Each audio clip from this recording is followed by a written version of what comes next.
प्यारे बच्चों नमस्कार। देखिए हमने आपको चैप्टर 3 में 3.5 एक्सरसाइज के 2 क्वेश्चन कराए हैं। अब आज हम आपको तीसरा क्वेश्चन कराएंगे। देखिए तीसरा क्वेश्चन जो हमारा है वो 2 विधि से करा रहा है। एक तो हमारे पास बज्र गुणनखंड विधि से करा रहा है, दूसरा करा रहा है प्रतिस्थापन विधि से। तो देखिए उसमें पूछा जाता है, ऐसे क्वेश्चनों में कंपेयर कराता है कि आपको कौन सी विधि अच्छी लगी। तो देखिए जब हम इसे निकालेंगे तो आप स्वयं ही ये ज्ञात कर सकते हैं कि हमें कौन सी विधि अच्छी लग रही है। तो वैसे मेरे विचार से जहां तक है तहां तक बज्र गुणनखंड विधि सबसे अच्छी है। और आप लोगों से एक रिक्वेस्ट है कि आप लोग वीडियो जब देखते हो तो वीडियो को अंत तक देखा करें, जिससे आप लोगों को पूरे सवाल समझ में आए। और जिन बच्चों ने अभी तक चैनल को सब्सक्राइब नहीं किया, चैनल को सब्सक्राइब कर लें, बेल आइकन को दबा दें, जिससे आपको नोटिफिकेशन प्राप्त होता रहे। देखिए देखते हैं तीसरा क्वेश्चन क्या है। तीसरा क्वेश्चन है हमारा, निम्नलिखित समीकरणों को प्रतिस्थापन एवं बज्र गुणनखंड विधि से हल कीजिए और आप अधिक उपयुक्त मानते हैं। कौन सी विधि को आप अधिक उपयुक्त मानते हैं? तो देखिए क्वेश्चन नंबर 3 है हमारे पास, 8x plus 5y is equal to 9। तो देखिए इस समीकरण को इधर लेके आएंगे, 9 है, 9 को बराबर से इधर लेके आएंगे। 8x plus 5y minus 9 is equal to 0। ये बन गया समीकरण नंबर 1। और दूसरा है हमारे पास 3x plus 2y is equal to 4 को भी इधर लेके आएंगे। तो 3x plus 2y minus 4 is equal to 0। समीकरण नंबर हो गया 2। अब देखिए हमारे पास ये दोनों समीकरण तो हमने निकाल लिए। अब इसकी जो तुलना करनी है तो देखिए a1x plus b1y plus c1 is equal to 0। इस समीकरण डाल दो 3, ठीक है। a2x plus b2y plus c2 is equal to 0। समीकरण नंबर डाल दो 4। अब यहां लिख देंगे समीकरण 1 और 2 की, देखिए यहां लिखेंगे समीकरण 1 व 2 की तुलना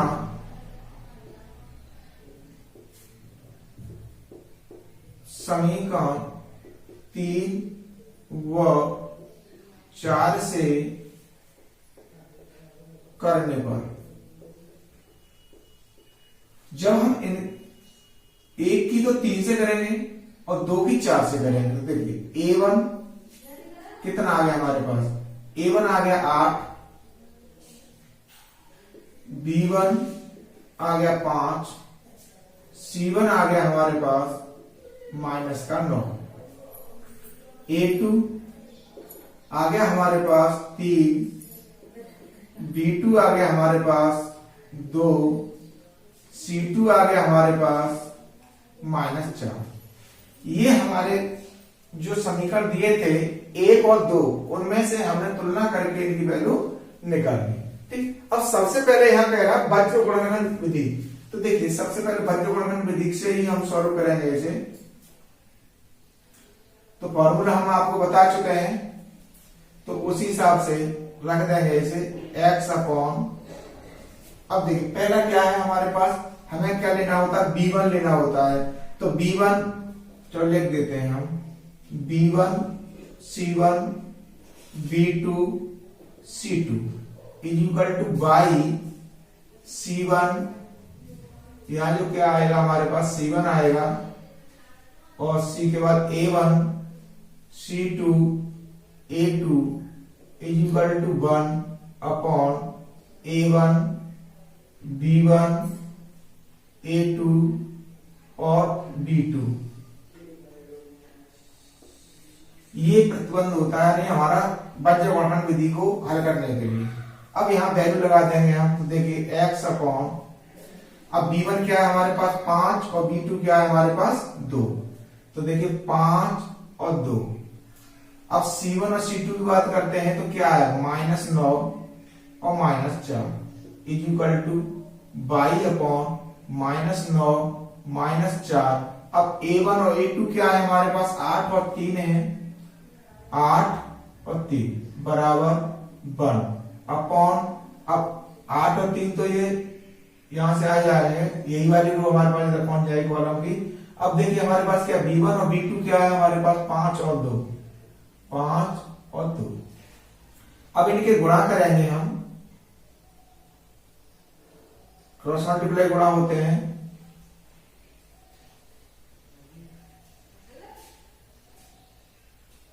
तो क्रॉस मल्टीप्लाई गुणा करेंगे। देखिए सबसे पहले इसका गुणा करेंगे तो ये हो जाएगा x अपॉन 4 पंजे 20, माइनस लगा हुआ है तो माइनस लगाया, अब माइनस और 9 दूनी 18, माइनस लगा हुआ है, माइनस का माइनस है यहां पहले से, तो ये हो जाएगा 18 प्लस का is equal two by upon, अब देखिए 9 27, माइनस के 27 हो जाएंगे, माइनस 800 के 32 प्लस ये भी हो जाएगा इज इक्वल टू 1/8 दूनी 16 माइनस 15। अब इसमें क्यों नहीं लगाया, क्योंकि यहाँ कोई चिन्ह माइनस का नहीं था, तो इसलिए बीच का चिन्ह माइनस का, वो माइनस का ही बना रहेगा। अब देखिए x बट्टे कितना बचा, माइनस का 2 बचा इज इक्वल टू बाई बट्टे, अब यहाँ पर किसका बचा, क्योंकि 800 32 हो रहा है, 9 27 हो रहा है, तो इसमें कितने बचे हमारे पास, प्लस के 5 बच गए इज इक्वल टू 1 अपॉन 1/1, क्यों 16 में से 15 जाएंगे तो 1 ही बचेगा। जब हम y की वैल्यू निकालेंगे तो इस वाले x की वैल्यू निकालेंगे तो y वाले पद को हम छुपा देंगे, तो देखिए x बट्टे -2 इज इक्वल टू 1/1, यानी x का मान कितना आ गया, -2 आ गया, तो ये तो x का मान आ गया। अब y की बात करते हैं तो y/5 बराबर 1/1, क्योंकि अब जब हम y का मान निकालते हैं तो x वाले को छुपा देते हैं, तो देखिए y बराबर कितना हो गया 5, क्रॉस मल्टीप्लाई में भी गुणा हो गया, तो ये वैल्यू हो गई हमारे पास x और y की, यानी हमारे पास 2 निकली है और y की 5 निकली है। अब ये बात करता है कि प्रतिस्थापन विधि, तो देखिए हमने ये वज्रकोण विधि से निकाल लिया, अब इसके बाद हम निकालेंगे प्रतिस्थापन विधि। तो समीकरण हमारे पास यही है, दोनों समीकरण जो दे रखे हैं, तो प्रतिस्थापन विधि की बात करते हैं, तो देखिए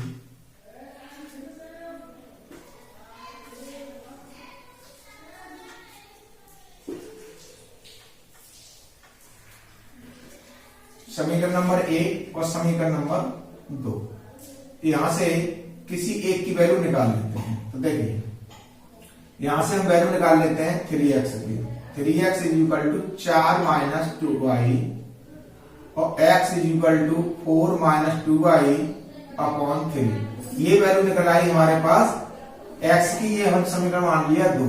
अब समीकरण 2 से x का मान समीकरण 1 में रख दो, तो देखिए इसे साफ कर लें,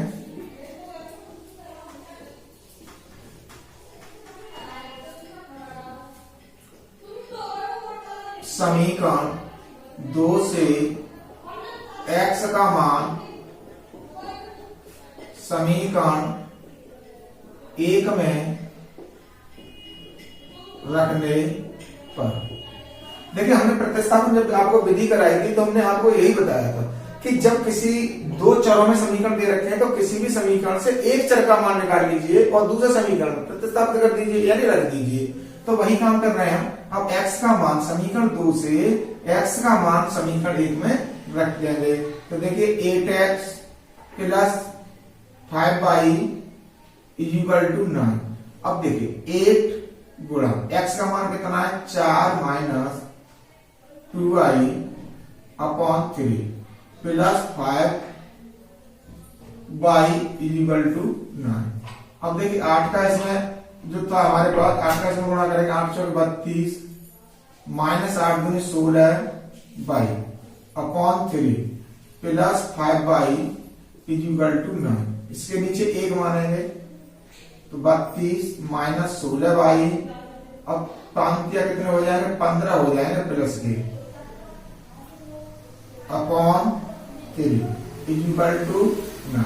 अब देखिए यहाँ पर जो हमारे पास 9 है, 3 इधर भाग में उधर जाकर बराबर से दूसरी साइड में जाएगा तो ये गुणा का हो जाएगा। अब देखिए 32, अब 16 में से 15 गए तो माइनस का y बचा इज इक्वल टू 9 या 27 हो जाएंगे ये। अब यहां से हम y का मान निकालेंगे तो y इज इक्वल टू 27, 32 इधर प्लस का उधर जाएगा, किसके हो जाएंगे माइनस के हो जाएंगे। तो y बराबर मान निकला है हमारे पास, कितना निकला 5। तो ये तो आ गया y का मान। अब y का मान किस में रख दें, समीकरण नंबर किसी में भी रख दो, हम समीकरण नंबर 2 में रख दे, 2 में रखेंगे y का मान समीकरण 2 में रखने पर। तो देखिए समीकरण 2 क्या है हमारे पास, x is equal to 4 minus 2y upon 3। देखिए is equal to 4 minus 2 into 5 upon 3 is equal to 4 minus 5 में कितने हो गए 10 हो गए अपॉन 3। तो ये संख्या कितनी बनी हमारे पास -6 बनी।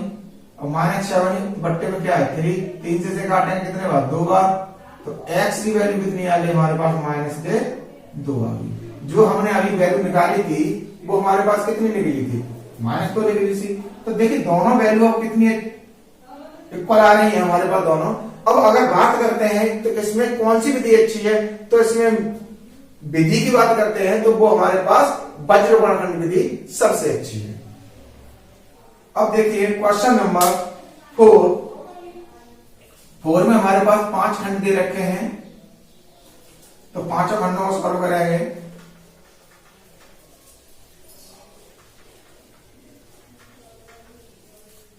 अब देखिए अब क्या कहता है ये कि एक छात्र के मासिक, इसमें कहा है निम्न समस्या में रैखिक समीकरणों को एवं बनाइए और उनके हल ज्ञात कीजिए यदि उनका अस्तित्व है तो, और किसी बीजगणितीय विधि से ज्ञात कीजिए। किसी भी विधि से ज्ञात कराना, कोई जरूरी नहीं है कि तुम वज्र गुणनखंड विधि से हल करो या प्रतिस्थापन से करो या विलोपन से करो, कोई भी विधि से हम हल कर सकते हो इसे। तो देखिए इसमें कहता है एक छात्रावास में के मासिक व्यय का एक नियत है, जो एक छात्रावास के मासिक व्यय का एक भाग नियत है, यानी कोई एक निश्चित मान है उसका जिसका खर्चा है निश्चित है, तथा शेष इस पर निर्भर करता है कि छात्र ने कितने दिन भोजन लिया। जब एक विद्यार्थी ए को, तो देखिए पहले तो मान ले हम माना क्वेश्चन नंबर 4 का फर्स्ट, माना छात्रावास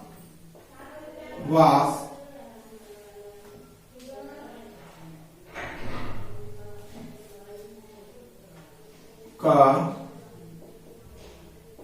नियत, इसने कहा कि मासिक व्यय एक भाग नियत है। माना छात्रावास का नियत मासिक व्यय, नियत मासिक व्यय x रुपए है, ठीक है। और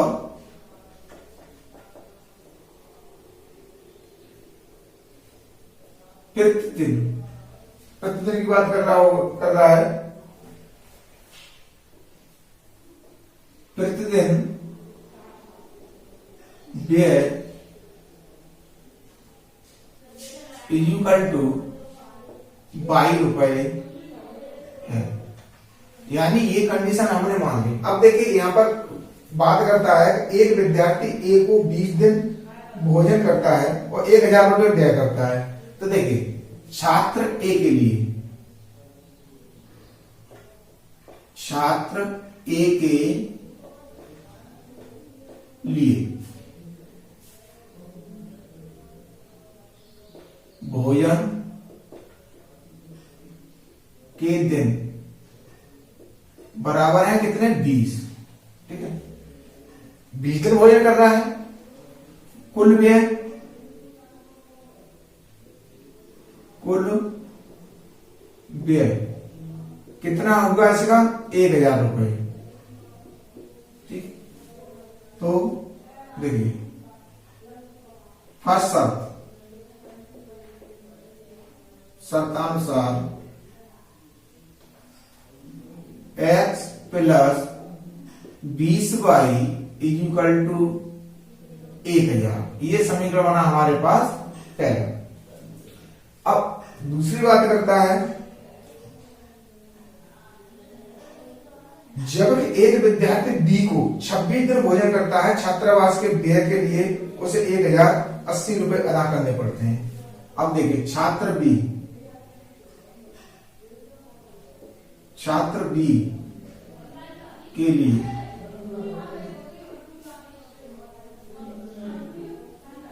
भोजन किया, बराबर कितने दिन भोजन कर रहा है वो? 26 दिन। कुल अदा किया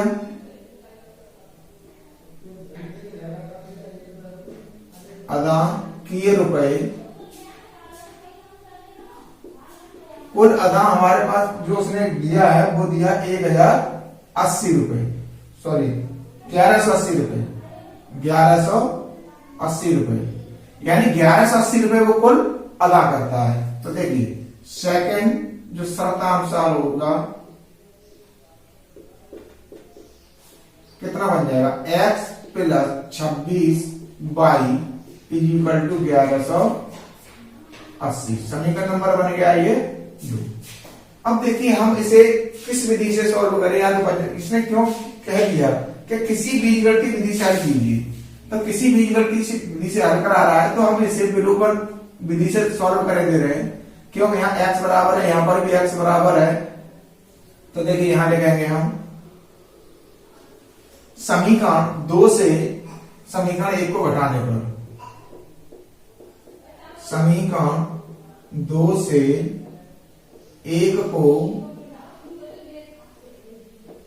घटाने पर, तो समीकरण 2 क्या है हमारे पास? x plus 26y is equal to 1180, और दूसरा है x plus 20y is equal to 1000।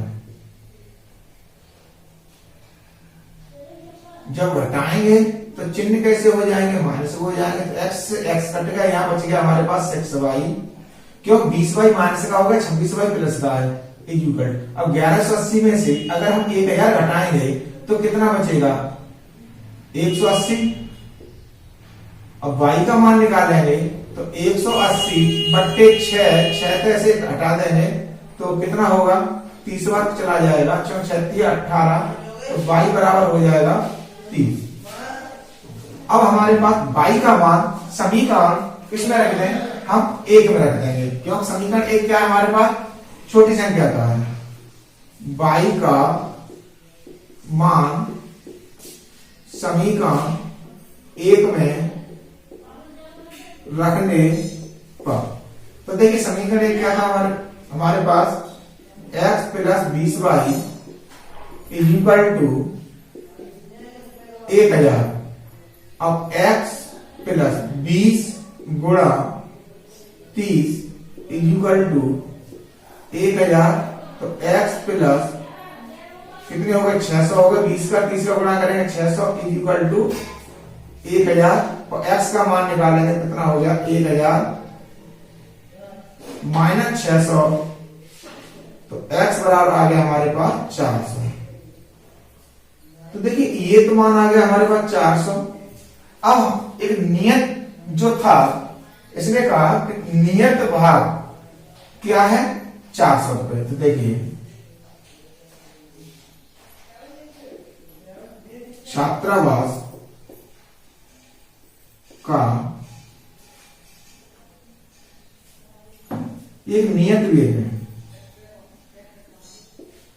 नियत व्यय बराबर 400 रुपए, और प्रतिदिन व्यय इज इक्वल टू 30 रुपए, क्यों 30 ही निकला हमारे पास। तो ये था हमारा इसका आंसर। अब देखिए क्वेश्चन नंबर 4 का सेकंड पार्ट दे रहा है अब सेकंड पार्ट को देखते हैं।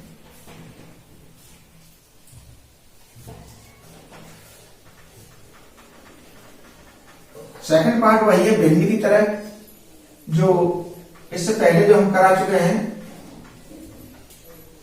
उन्हीं की तरह बना हुआ है। तो देखिए इसमें कहता है क्वेश्चन नंबर 4 का सेकंड, क्वेश्चन 4 का सेकंड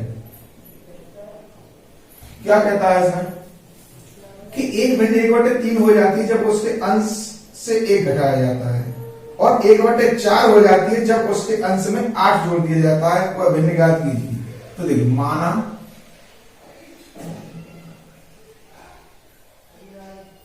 भिन्न का अंश x और हर y है, तो भिन्न कितनी हो जाएगी हमारे पास x अपॉन y हो जाएगी। अब इसमें जो कहा वो क्या कहा है, अब कंडीशन लगाएंगे इसमें फर्स्ट। तो देखिए फर्स्ट शर्तानुसार, अब फर्स्ट शर्त क्या कहा इसमें कि एक भिन्न 1/3 हो जाती है जब उसके अंश से 1 घटाया जाता है। तो देखिए x minus 1/y is equal to 1/3, cross multiply गुणा करेंगे 3x minus 3 is equal to y को इधर लेके आएंगे 3x minus y is equal to 3, समीकरण नंबर हो जाएगा 5। अब क्या कहता है हमारे को कि वह 1/4 हो जाती है जब हर में 8 जोड़ दिया जाता है। तो देखिए सेकंड शर्त, शर्तानुसार x upon y plus 8 is equal to हो रही है हमारे पास कितनी 1/4, क्रॉस मल्टीप्लाई गुणा करेंगे 4x is equal to y plus 8 y को इधर लेके आएंगे 4x minus y is equal to 8, समीकरण बन गया 7। अब देखिए यहां पर हमारे पास माइनस का y और यहां पर भी हमारे पास क्या है माइनस का y है। अगर हम समीकरण 2 से समीकरण 1 को घटा दें तो हमारे पास y से y कट जाएगा। तो देखिए समीकरण 2 से 1 को घटाने पर, ठीक, तो देखिए समीकरण 2 क्या है हमारे पास 4x minus y is equal to 8/3। जब घटाएंगे चिन्ह कैसे हो जाएंगे, बदल जाएंगे। तो देखिए y से तो y घटा, यहाँ क्या बचा हमारे पास x, जब t जो है माइनस का हो गया है और जो है हमारे पास किसका प्लस का, इज इक्वल टू, अब 8 में से 3 जाएंगे कितना बचेगा 5 बचेगा। अब देखिए यहां पर हम x का मान समीकरण 1 में रख दें, x का मान समीकरण 1 में रखने पर, अब समीकरण 1 क्या है हमारे पास 3x minus y is equal to 3। अब x बराबर 5 निकला है तो x गुणा 5 minus y is equal to 3, तो 5 या कितने हो गए 15 हो गए, minus y is equal to 3। अब minus y is equal to 3 minus 15। अब देखिए 3 इधर हमारे पास प्लस का था, 15 इधर प्लस का था, 15 बराबर से उधर पहुंचाया तो माइनस का हो गया, तो minus y is equal to minus के 12। इससे ये क्या करेंगे हम काट देंगे, माइनस से माइनस, y का मान कितना निकला हमारे पास 12। अब 12 हमारे पास निकल रहा है तो भिन्न क्या होगी, तो भिन्न x अपॉन y वैल्यू लगाएंगे तो इसमें कितना है 5/12। ये हमारे पास इसका आंसर है सेकंड पार्ट का। अब देखिए हमारे पास क्वेश्चन नंबर 4 का खंड तीसरा दे रखा है, क्या है, तो तीसरा खंड हम इसमें से सॉल्व करेंगे। तो वो कह रहा है कि एक टेस्ट की बात कर रहा है जैसे कि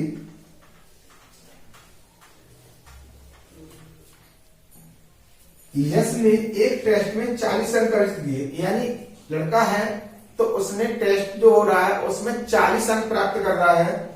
किस कंडीशन में कर रहा है कि जब उसे प्रत्येक सही उत्तर पर 3 अंक दिए जाते हैं और अशुद्ध पर 1 अंक की कटौती की जाती है। जब कटौती की जा रही है तो कटौती वाला तो घटना है।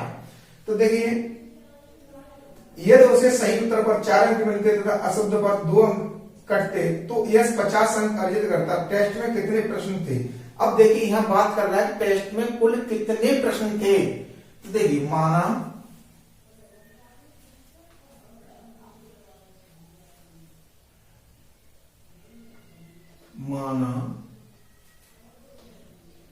यश ने टेस्ट में सही प्रश्न X और गलत प्रश्न Y हल किए। ठीक है, यानी वो सही प्रश्न तो X हल कर रहा है और गलत कर रहा है वो Y। अब फर्स्ट शर्तानुसार, अब फर्स्ट शर्त में क्या कहता है वो कि 3 सही पर 3 मिल रहे हैं और अशुद्ध पर 1 कटता है। तो देखिए 3x माइनस y, 1 का गुणा करेंगे y में तो y ही रहेगा। अब कटौती हो रही है तो इसमें क्या हो जाएगा कि जब हमारे पास जो सही है, सही जो आ रहे हैं उसमें से कट करके अब शेष कितने मिलते हैं, उसे 40 मिलते हैं। समीकरण हो गया हमारे पास फर्स्ट। अब सेकंड शर्त में क्या कहता है? सेकंड शर्तानुसार क्या कहता है वो, जब उसे सही पर 4 अंक मिलते हैं और अशुद्ध पर 2 कटते हैं। तो देखिए 4x, यानी सही प्रश्न कितने x और 4 अंक मिल रहे हैं तो 4x हो गया। अब कट कितने रहे? गलत पर 2 कट रहे हैं। प्रश्न है हमारे पास y, तो कुल कितने मिल रहे हैं? इसे 50 मिल रहे हैं। तो यही समीकरण हो गया हमारे पास। इसमें से 2 कॉमन ले लो, तो देखिए 2 कॉमन ले लेते हैं हम, तो क्या हो जाएगा 2x minus y is equal to 50। तो 2x minus y is equal to 50/2। इससे इसे काट देंगे कितने बार? 25 बार। तो ये समीकरण बन जाएगा 2x minus y is equal to 25। समीकरण हो गया हमारे पास सेकंड। अब देखिए यहां पर यदि हम समीकरण 2 को समीकरण 1 से घटा दें तो यहां माइनस का y है, यहां पर भी माइनस का, चिन्ह समान है और जो चर दे रखा है वो भी समान है, तो ये कट जाएगा। देखिए समीकरण 1 से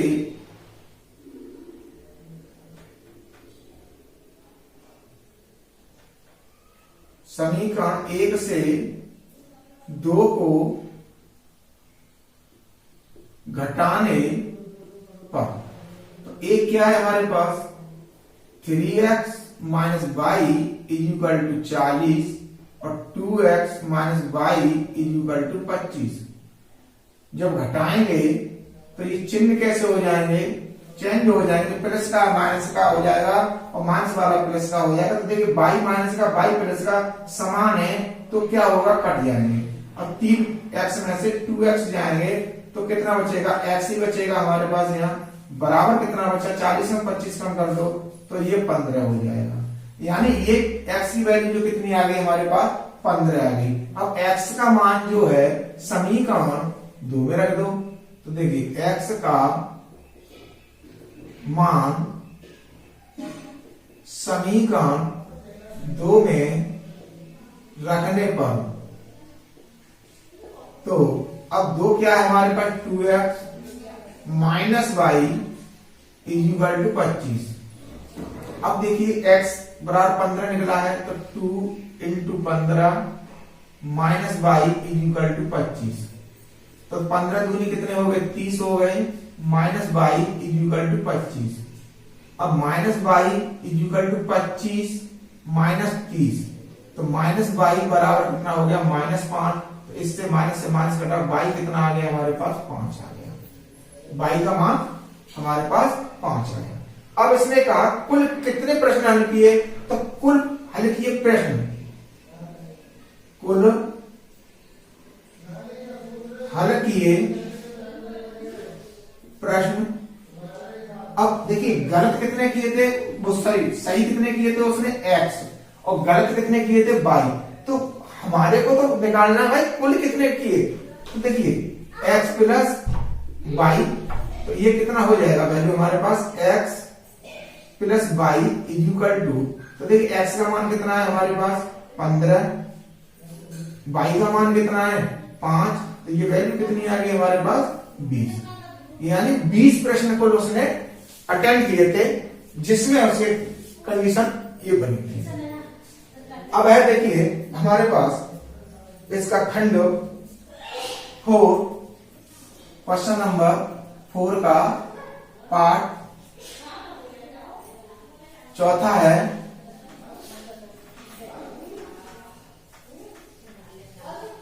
उसमें क्या कहता है,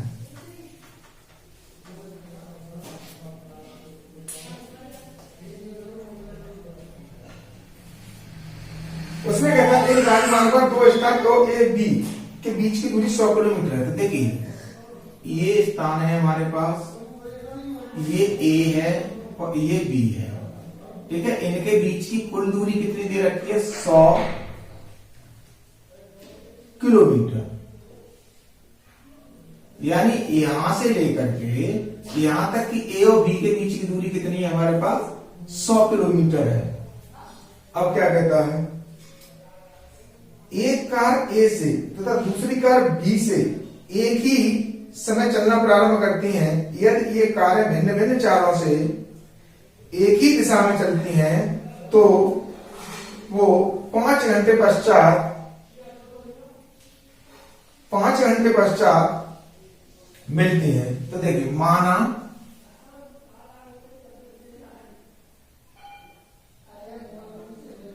एक कार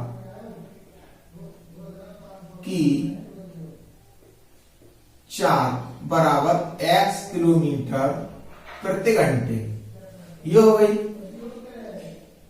और दूसरी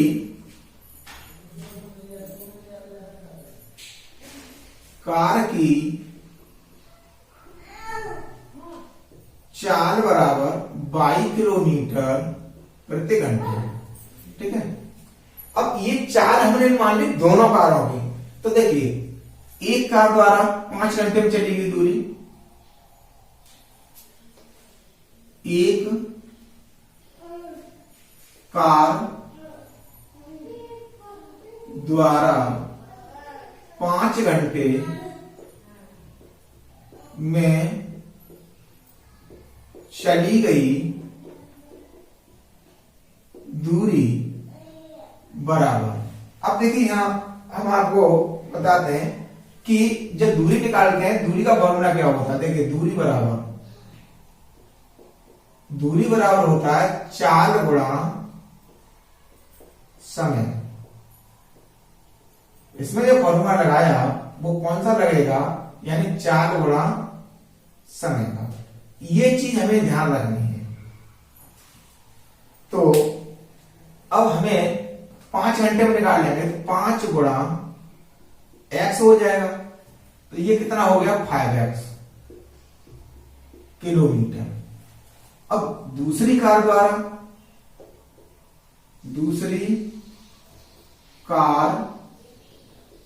द्वारा 5 घंटे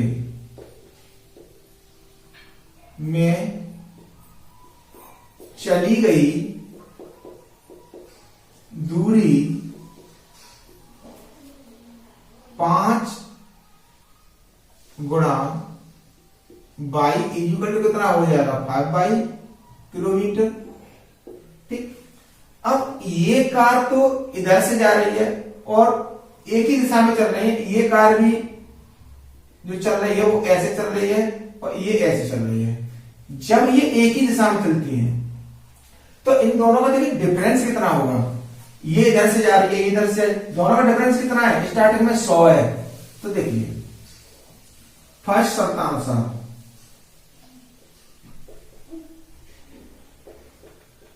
शर्तानुसार निकालेंगे तो कितना हो जाएगा? 5x minus 5y is equal to 100।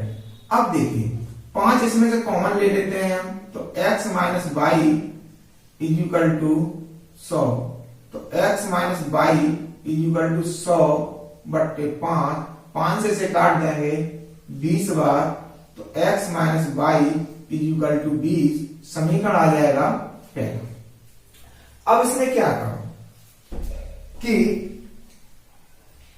यदि विपरीत दिशा में चलती हैं तो 1 घंटे के पश्चात मिलती हैं। तो देखिए यहां लिखेंगे एक कार द्वारा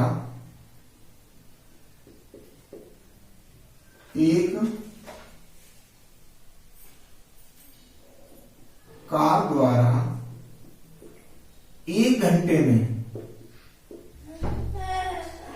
चली गई दूरी इज इक्वल टू 1 गुणा x इज इक्वल टू हो जाएगा x किलोमीटर। ठीक है। दूसरी कार द्वारा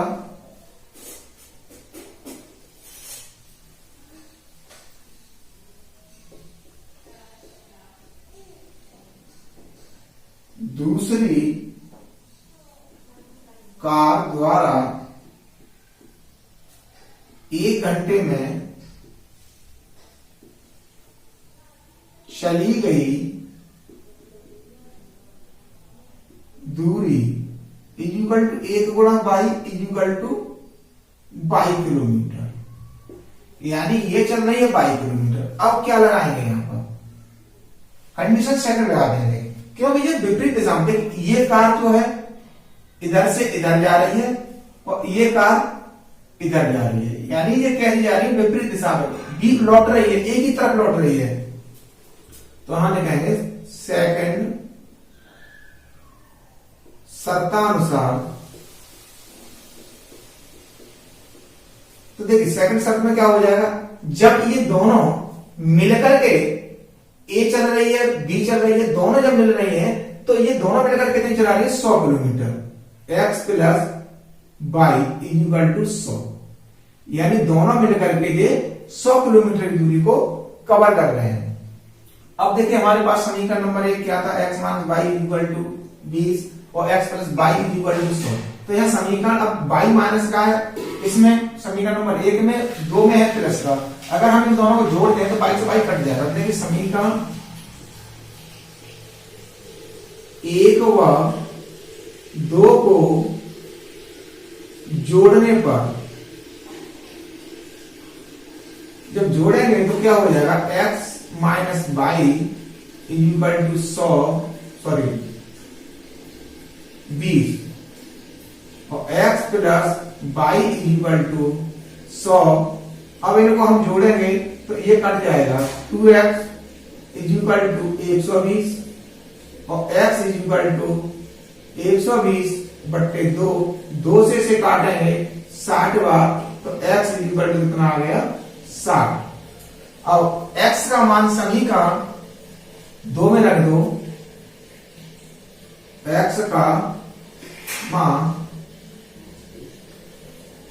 तो थोड़ा इधर से साफ कर लेते हैं इसे।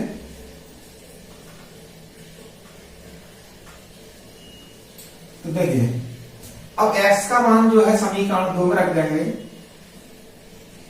x का मान समीकरण 2 में रखने पर, जब रखेंगे तो कितना हो जाएगा हमारे पास? x plus y is equal to 100। अब x का मान है हमारे पास 60 plus y is equal to 100 और y इज इक्वल टू कितना निकलेगा? 100 माइनस 60, तो y इज इक्वल टू आ गया 40। तो देखिए एक कार की चाल 60 किलोमीटर घंटा, एक कार की चाल x कितनी है हमारे पास? 60 किलोमीटर प्रति घंटा। दूसरी कार की चाल इक्वल टू, ये कितनी है 22 है, 40 किलोमीटर प्रति घंटा। तो ये दोनों के आंसर हमारे पास, दोनों कारों की चाल हमारे पास निकला है, एक की 60 निकली और एक की 40 निकली। अब इसका अंतिम क्वेश्चन है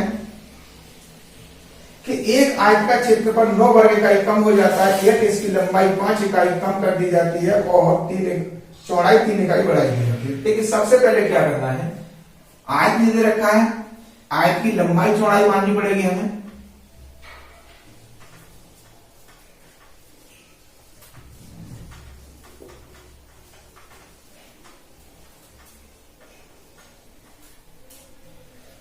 माना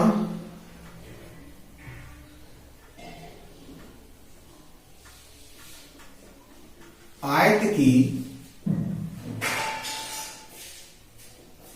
लंबाई x इकाई और चौड़ाई कितनी हो जाएगी 22 इकाई।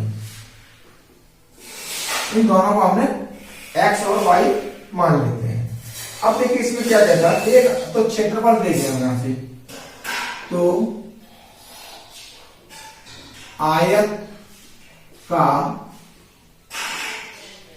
क्षेत्रफल, तो देखिए आयत का जो क्षेत्रफल होता है वो कितना होता है हमें पता है। आयत का क्षेत्रफल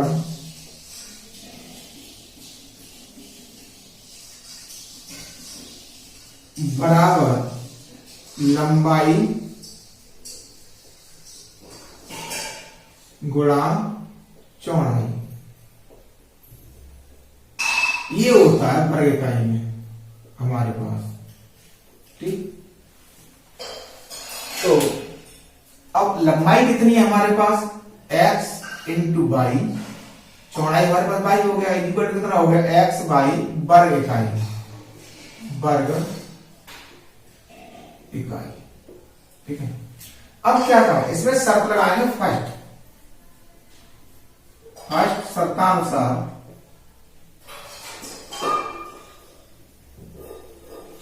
अब क्या कहता है कि क्षेत्रफल 9 वर्ग इकाई कम हो जाता है, यानी जो ये वाला क्षेत्रफल निकला है ये 9 वर्ग इकाई कम हो जाता है। कब हो, कंडीशन क्या हो, उसकी लंबाई 5 इकाई कम कर दी जाती है और चौड़ाई 3 इकाई बढ़ाई दी जाती है। तो देखिए लंबाई 3 इकाई कम कर दी इंटू चौड़ाई, सॉरी 5 इकाई कम कर रहा है ये और ये बढ़ा रहा है, इक्वल टू x बाई -9, क्योंकि 9 वर्ग इकाई क्षेत्रफल। अब ये जो कम हो रहा है, जब ये कम हो रहा है इससे, तो दोनों बराबर रखने के लिए हमने 9 इसमें से भी कम कर दिया। इसका ऐसा गुणा करेंगे, देखिए x Y plus 3x -5 Y -15 equal to x और बाई -9। अब देखिए x इधर भी प्लस का है, इधर भी प्लस का है, तो x से x ये कैंसिल हो गया, x बाई सॉरी। अब यहां क्या बचा, 3x -5 by equal to minus के 9। अब 15 प्लस के उधर ले जाएंगे तो किसके हो जाएंगे, माइनस के उधर जाकर किसके हो जाएंगे, प्लस के। तो 3x -5 बाई इक्वल टू 15 में से 9 कम हो जाएंगे तो कितने बचेंगे हमारे पास, 6 समीकरण हो गया 10। अब सेकंड शर्त लगाएंगे इसमें, सेकंड शर्तानुसार। तो सेकंड शर्त में क्या कहता है, यदि हम लंबाई को 3 इकाई और चौड़ाई को 2 इकाई बढ़ा दें, तो देखिए लंबाई को 3 इकाई बढ़ा रहा है और चौड़ाई को 2 इकाई बढ़ा रहा है, तो क्षेत्रफल कितना बढ़ रहा है, ये कह रहा है कि तो क्षेत्रफल 67 इकाई बढ़ जाता। अब ये वाला बढ़ गया है तो एक्स वाई में भी हम 67 जोड़ देंगे।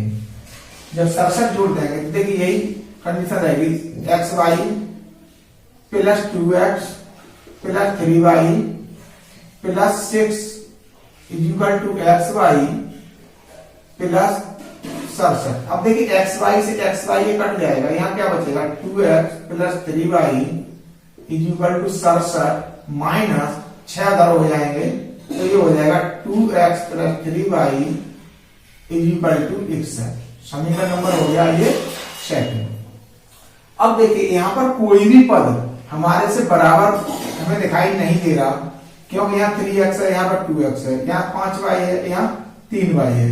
तो अगर हम समीकरण 1 में 2 का और समीकरण 2 में 3 का गुणा करते हैं तो घटाने पड़ेंगे हमें। अगर हम इसमें 5 का समीकरण 2 में और समीकरण 1 में 3 का गुणा करते हैं तो ये जोड़ के कट जाएगा, इसे ही काम करते हैं हम। तो देखिए समीकरण 1 में कितना करना पड़ेगा हमें, 3 का करना पड़ेगा। 2 में 5 का गुणा करके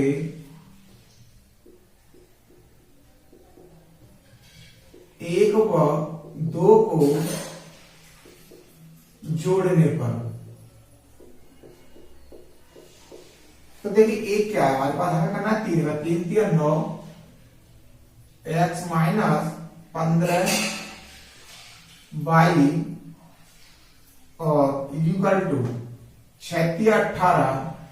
जब हम गुणा करते हैं किसी एक चर में करते हैं तो वो पूरे समीकरण में होता है।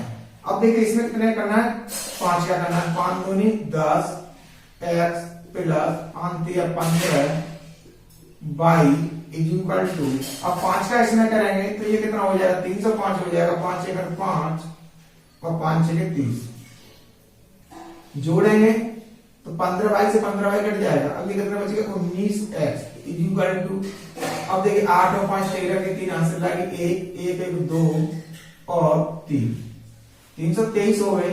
अब x का मान जब हम निकालेंगे तो 323 बट्टे 19।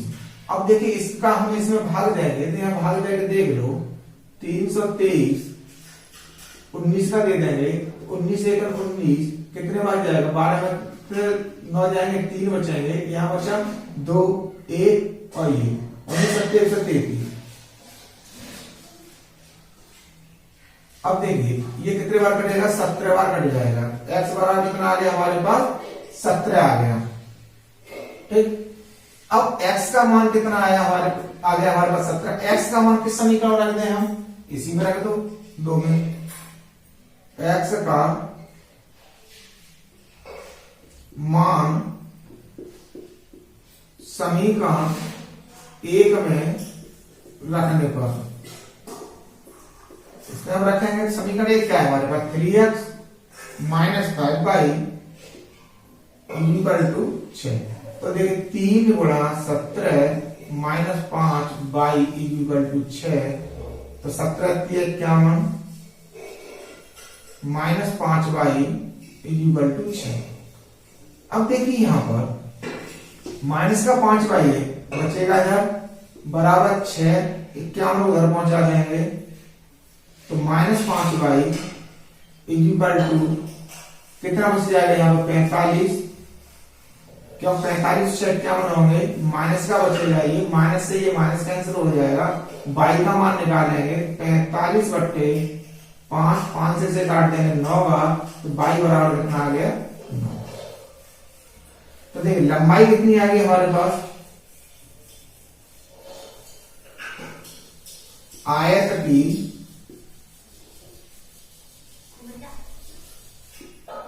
लंबाई बराबर 17 मीटर 17 इकाई और चौड़ाई बाई कितनी हो गई हमारे पास 9 इकाई।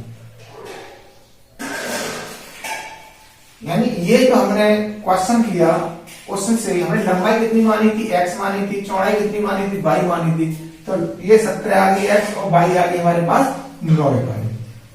ये था हमारे पास एक्सरसाइज 3.5, ये हमारी कंप्लीट होती है। अब इसके बाद में हमारे पास एक्सरसाइज है 3.6, उसे कंप्लीट कराएंगे। धन्यवाद।